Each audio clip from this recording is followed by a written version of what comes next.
श्री दशा माता जी की तीसरे दिन की तीसरी कथा। दशा माता माँ पार्वती का ही एक स्वरूप है। आइए शुरू करते हैं कथा। एक सास बहू थी। एक दिन सुबह सुबह सास ने बहू से कहा, जाओ आग लाकर भोजन बनाओ, बड़ी भूख लगी है। बहू हाथ में कंडे लेकर आग लेने गांव में गई। उस दिन गांव भर में दशा माता का पूजा थे, इसलिए किसी के यहाँ से भी उसे आग नहीं मिली। वह खाली हाथ लौट कर आई। शाम होने पर वह पड़ोसन के पास जाकर बोली कि मेरी सास तो दशा माता का गंडा नहीं लेती है, परंतु अब की बार मैं गंडा लेना चाहती हूँ। मुझे पूजन की विधि भी बता देना। दोबारा जब गंडे लेने का समय आया तो बहू ने सास को बिना बताए दशा माता का गंडा ले लिया। 9 दिन तक वह किसी न किसी बहाने पड़ोसन के घर जाकर कथा सुनती रही। 10वें दिन उसे चिंता सताने लगी कि अब मैं पूजा कैसे करूंगी। वह मन ही मन दशा माता का ध्यान धरकर वह सोचने लगी कि आज सास कहीं बाहर चली जाए तो मैं शांति पूर्वक पूजा कर लूं। दशा माता की कृपा से सास बहू से बोली, मैं आज खेतों पर जा रही हूँ, यदि मुझे आने में देरी हो जाए तो तू मेरे लिए खेत पर खाना ले आना। बहू के मन की मुरादें पूरी हो गई। वह तो यही चाहती थी। उसने सासू माँ से कहा कि आप निश्चिंत होकर जाइए, घर का सब काम मैं निपटा लूंगी। सास के जाते ही बहू ने स्नान कर दशा माता की पूजा की। इसके बाद वह पूजा की सामग्री मिट्टी के गोले में रखकर उसे सिलाने के लिए जाने लगी थी कि उसकी सास खेतों से वापस आ गई। सास को देखकर बहू ने जल्दी से उस गोले को छाछ की मटकी में छिपा दिया। उसने सोचा कि उचित समय पर गोले को मट्ठे से निकालकर सिला आऊंगी। सास ने आते ही बहू से कहा, तू मुझे खाना देने क्यों नहीं आई? अब तक क्या करती रही? बहू ने कहा कि आज मैंने सिर के बाल धोए थे, उनके सूखने में देर लग गई, इस कारण भोजन बनाने में देर हो गई। मैं थाली लगाती हूँ, आप गुस्सा त्याग कर भोजन कीजिए। सास का गुस्सा कुछ शांत हुआ। वह पैर धोकर चौकी में बैठी ही थी कि उसका बेटा भी आ गया। वह अपनी माता के साथ भोजन करने बैठ गया। सास भोजन करके उठना ही चाहती थी कि उसका बेटा बोला, मुझे तो मट्ठा चाहिए। सास ने बहू से मट्ठा देने के लिए कहा। बहू बोली, मैं तो रसोई में हूँ, आप ही इन्हें मट्ठा दे दो। सास हाथ धोकर मट्ठा लेने गई, परंतु जैसे उसने छाछ की मटकी उठाई तो उसमें कुछ खरखराने की आवाज आई। उसने हाथ डालकर देखा तो उसे एक बड़ा सोना का गोला मिला। सास ने आश्चर्य से बहू से पूछा, अरे इस छाछ की मटकी में यह सोना का गोला कहाँ से आया? इसे तू कहाँ से चुरा कर लाई है? यहाँ क्यों छिपा कर रखा है? मैं समझ गई कि इसी वजह से तू छाछ देने नहीं उठी। इसका भेद बता, नहीं तो मैं तेरी चमड़ी उधेड़ दूंगी। बहू बोली, मुझे कुछ नहीं पता, मेरी दशा माता जाने। मैंने तुम्हें बताए बिना दशा माता का गंडा लिया था और उनकी पूजा की थी। तुम्हारे आ जाने के कारण मैं गंडे को सिलाने न जा सकी। तुम्हारे डर से मैंने इसे छाछ की मटकी में छिपा दिया था। दशा माता ने इसे सोने का बना दिया, इसमें मैं क्या कर सकती हूँ? सास ने बहू को गले लगा लिया और कहा, अब मैं भी तेरे साथ गंडा लिया करूंगी और विधिवत व्रत और पूजन किया करूंगी। हे दशा माता, जैसे तुमने इनको दिया वैसे ही सब भक्तों को देने की कृपा करना। प्रेम से बोलिए दशा माता की जय। अब आइए श्रवण करें माँ पार्वती की पावन कथा। आपको मैं बता दूं, दशा माता माँ पार्वती की ही एक स्वरूप है। ये पूरी पृथ्वी जलमग्न हो गया था। हर जगह जल ही जल दिख रहा था। केवल भगवान विष्णु ही अपने शेष नाग के सैया पर सोए हुए थे और उनके कानों के मैल से ही मधु और कीटव नाम के 2 राक्षस जन्म लिए। माया अनुसार उस समुद्र में ही वे प्रतापी दैत्य तरुण हो गए। अब इधर उधर जाकर उनका खेलना कूदना आरंभ हो गया। एक समय की बात है कि वे स्थूलकाय दानव समुद्र में खेल रहे थे। इतने में ही वो दोनों भाई अपने मन में सोचने लगे कि बिना कारण कार्य होना असंभव है। सब जगह यही नियम लागू है। आधार के बिना अध्यय किसी प्रकार ठहर नहीं सकता।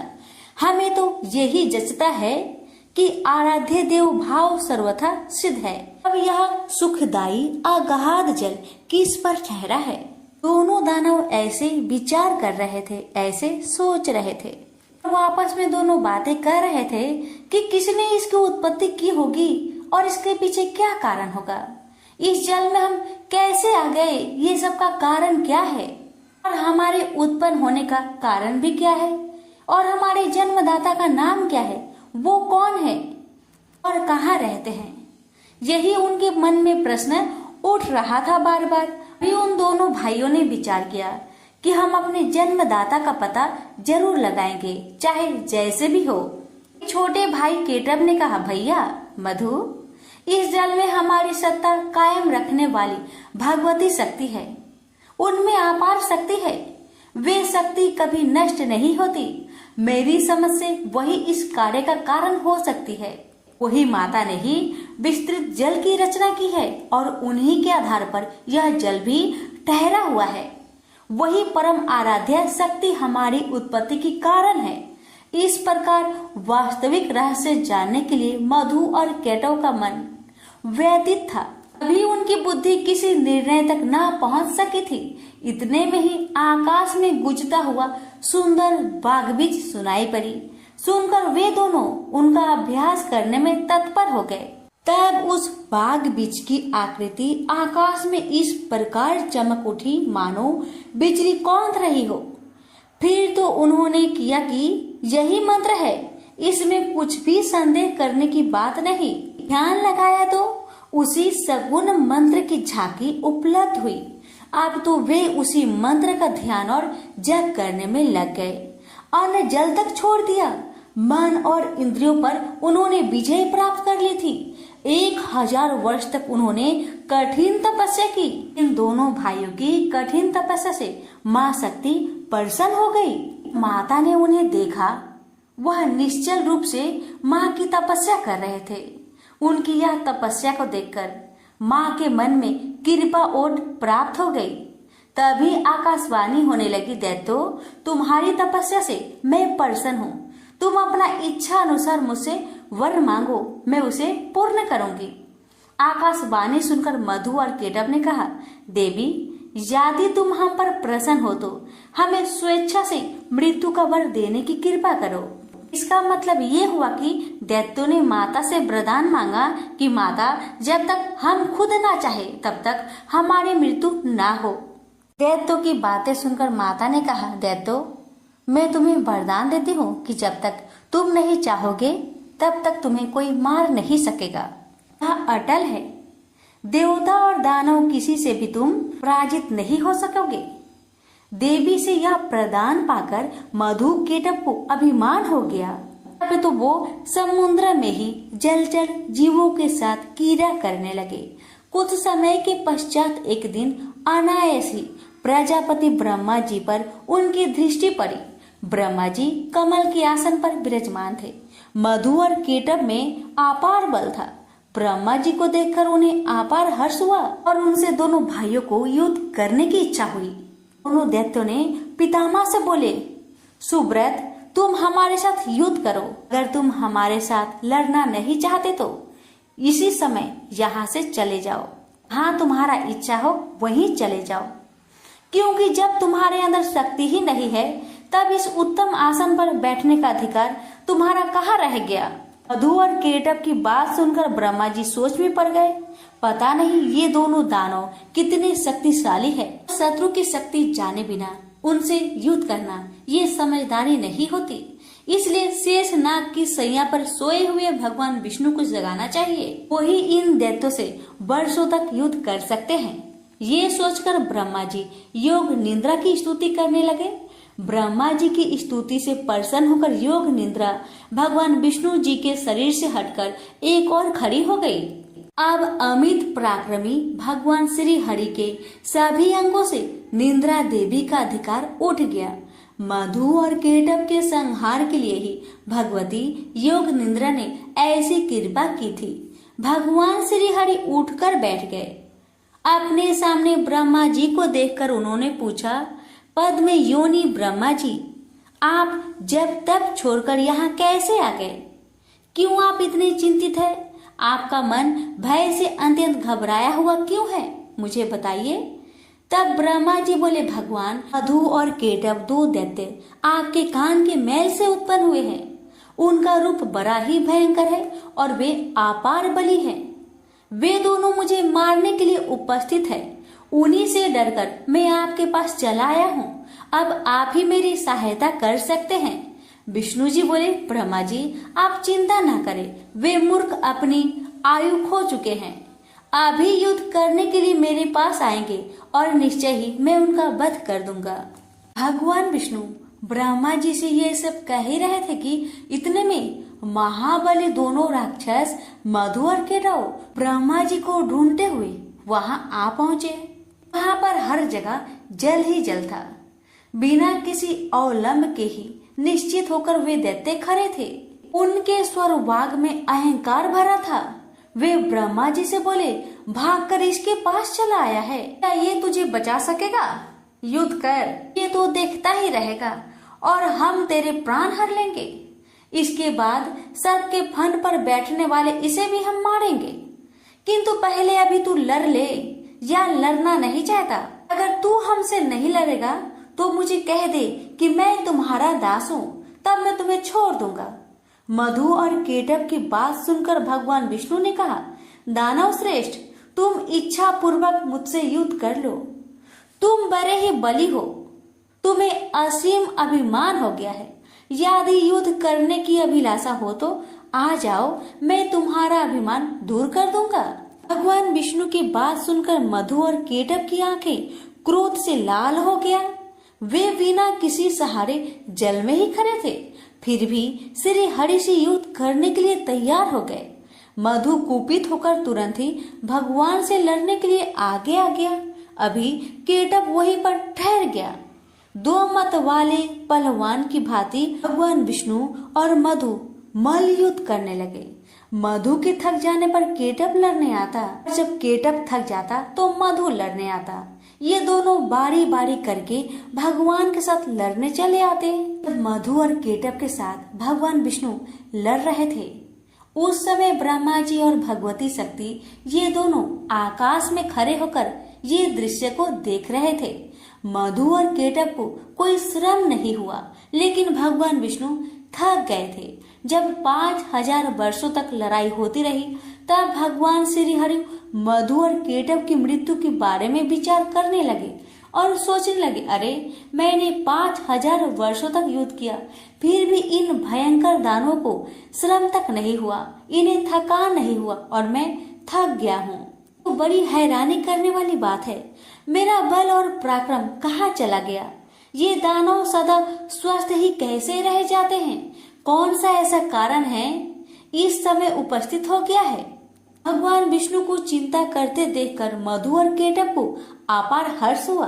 तब वे मत वाले दानव मेघ की भांति गंभीर वाणी में बोले, विष्णु, यदि तुम में बल नहीं रहा और युद्ध करने से थकान आ गई हो तो मस्तक तक हाथ जोड़कर कह दो कि मैं तुम लोगों का दास बन गया।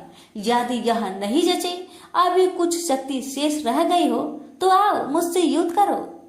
तुम्हें तो हम मार ही डालेंगे, साथ ही इस 4 मुख वाले ब्रह्मा के भी प्राण को हर लेंगे। मधु और केटव दोनों राक्षसों की बात सुनकर भगवान ने कहा, जो थक गया हो, डरा हो, जिसके हथियार गिर पड़े हो, स्वयं गिर गया हो, अथवा जो अभी बालक हो, इन पर कभी भी सुरवीर पर हार नहीं करते। यही सनातन का धर्म है। ऐसे भी इस युद्ध में मैंने 5000 वर्ष तक अकेले ही लड़ा हूँ और समान बल वाले तुम दोनों भाई लड़ रहे हो। तुम दोनों समय समय पर जैसे आराम कर लेते हो, वैसे ही मैं भी कुछ आराम करना चाहता हूँ। आराम करने के बाद मैं फिर तुम दोनों से युद्ध करूंगा, इसमें क्या संदेह है। माना तुम दोनों महान मत वाले सूरवीर हो, परंतु कुछ समय तक ठहरो, मुझे भी तो विश्राम कर लेने दो, फिर न्यायपूर्वक युद्ध करेंगे। भगवान विष्णु की बात सुनकर मधु और केटव शांत हो गए। फिर युद्ध होगा, ऐसा निश्चय करके कुछ समय के लिए दूर जाकर खड़े हो गए। चतुर्भुज भगवान विष्णु ने देखा कि मधु और केटव यहाँ से बहुत दूर चले गए हैं। भगवान ने उनकी मृत्यु क्यों नहीं हो रही है, इसका कारण सोचा। बहुत सोच विचार करने पर उन्हें ज्ञात हुआ कि भगवती ने इन्हें वरदान दिया है, ये जब चाहेंगे वही इनकी मृत्यु हो पाएगी, अन्यथा नहीं। ये कारण है कि ये दोनों दानव अभी तक शांत नहीं हो रहे हैं। मैंने व्यर्थ में ही इतनी घोर लड़ाई की, मेरे परिश्रम का कुछ फल भी नहीं मिला। ये कैसे मरेंगे ये ठीक जाने बिना अब मैं युद्ध करूं भी तो किस प्रकार करूं। दोनों दानव तो वर के प्रभाव से घमंड में चूर हो रहे हैं। बिना युद्ध की ये मरेंगी भी तो कैसे। भगवती वर दे चुकी है, वह उसे टाल नहीं सकती। अतः मैं अब सभी मनोरथ पूर्ण करने वाली उन विद्यामयी शक्ति की शरण में चलूं, क्योंकि अब उनके प्रसन्न हुए बिना कार्य सिद्ध नहीं हो सकता।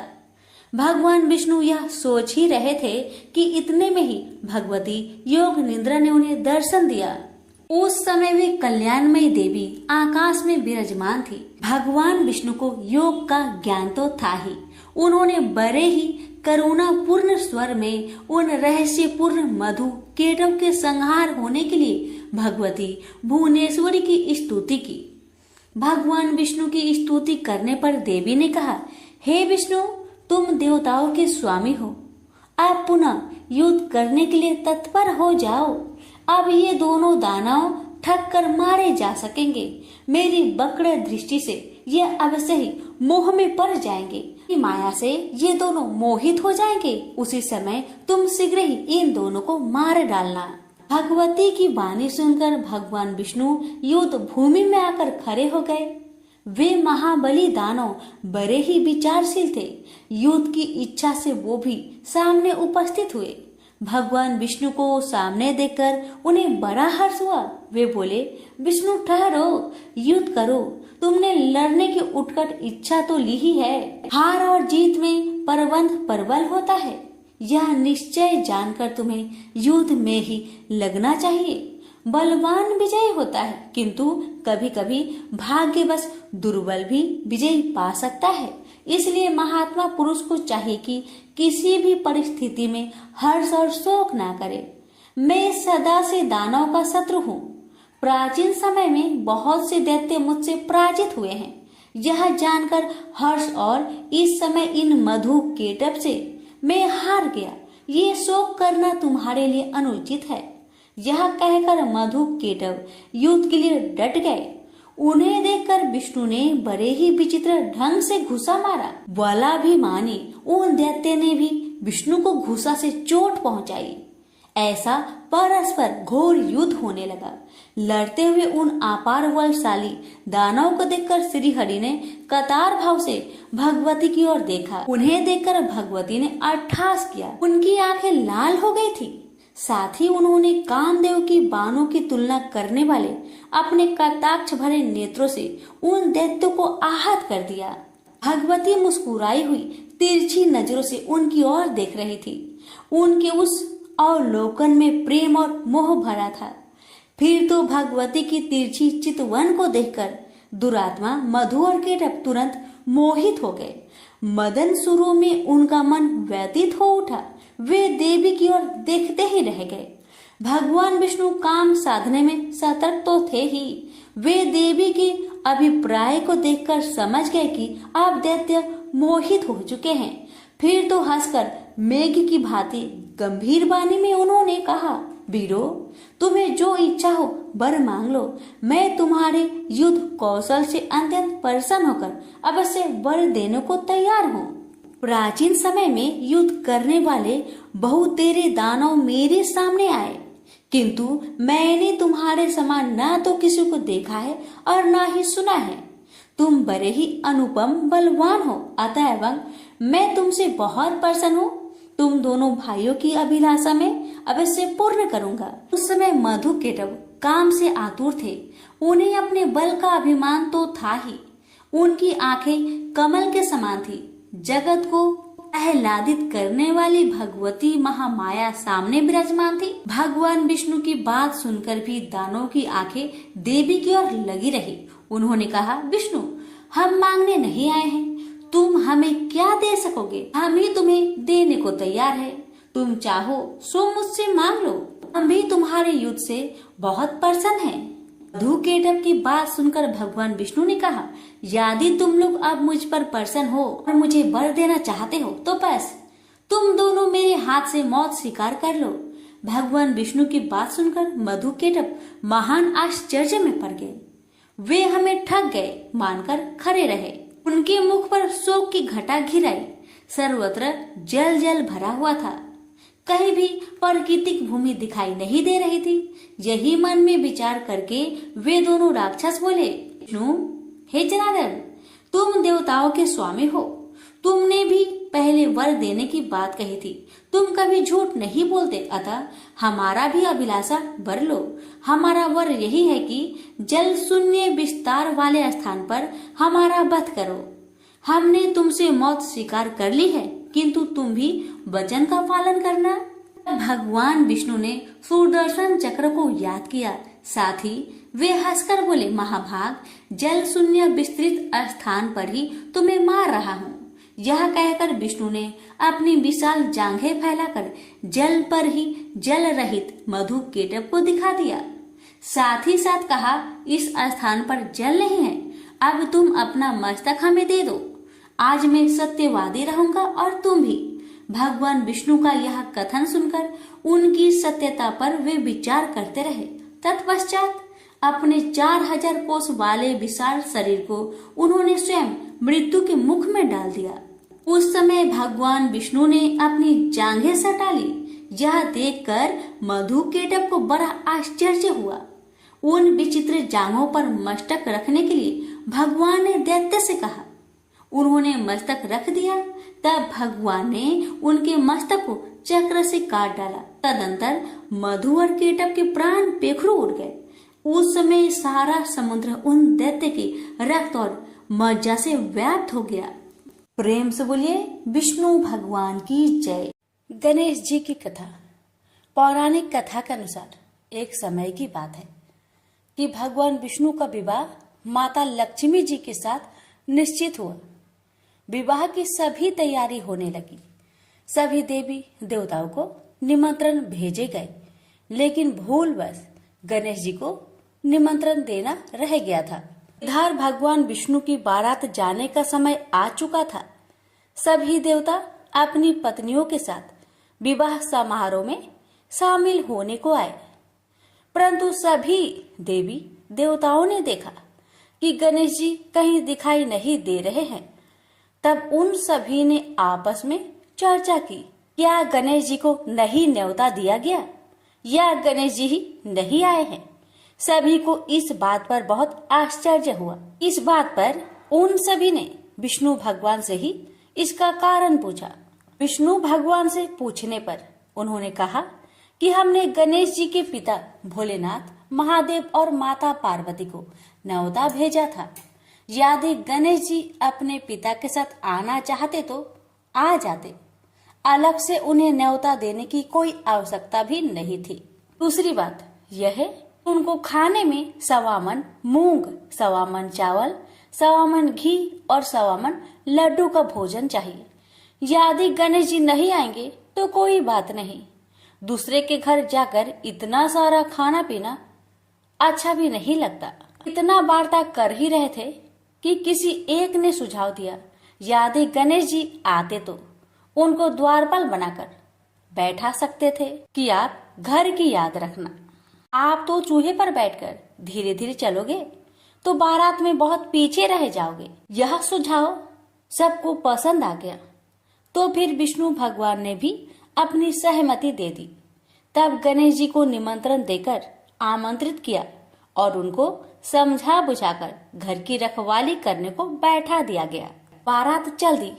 तब नारद जी ने देखा कि गणेश जी तो दरवाजे पर ही बैठे हुए हैं।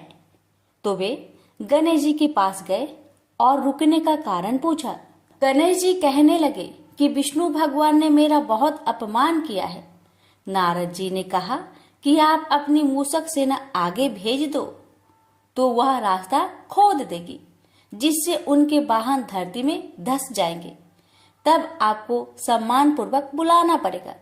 अब तो गणेश जी ने अपनी मूषक सेना को आदेश दिया, जाओ, और सेना ने जमीन पोली कर दी।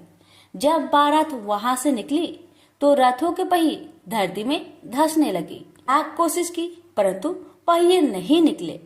सभी ने अपने अपने उपाय किए परंतु पहिए तो नहीं निकले, बल्कि जगह जगह से टूटने लगे।